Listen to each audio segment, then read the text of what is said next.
இப்போ புதுசாக வந்த டிவிக்கேன்னு ஒரு சினிமா கட்சி உள்ளே வந்துருக்குது.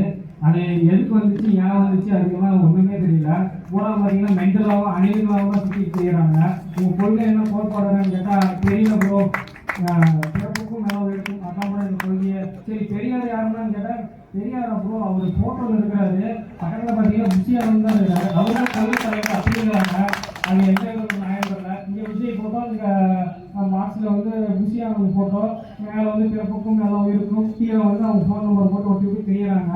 இதெல்லாம் பைத்தியார பையனாக தெரியுறாங்க. டெய்லியும் ஒவ்வொருத்தங்க சாவரம் தான் இருக்குது. வந்து உட்காந்துங்க முன்னாடி நீ இப்போ என்னப்பா பேசுகிறாங்க, நீ வந்து கட்டிக்கிட்டே இருக்கிறீங்க, வீடியோ போடுறீங்க, அதெல்லாம் என்னப்பா அப்படின்னு கேட்குறாங்க. இதெல்லாம் பார்த்தீங்கன்னா முட்டாள்தனம்.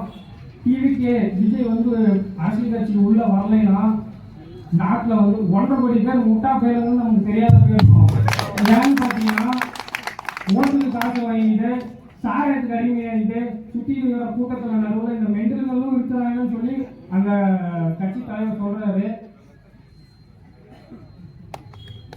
இதெல்லாம் பிடிச்சி ஒழிக்கணும்.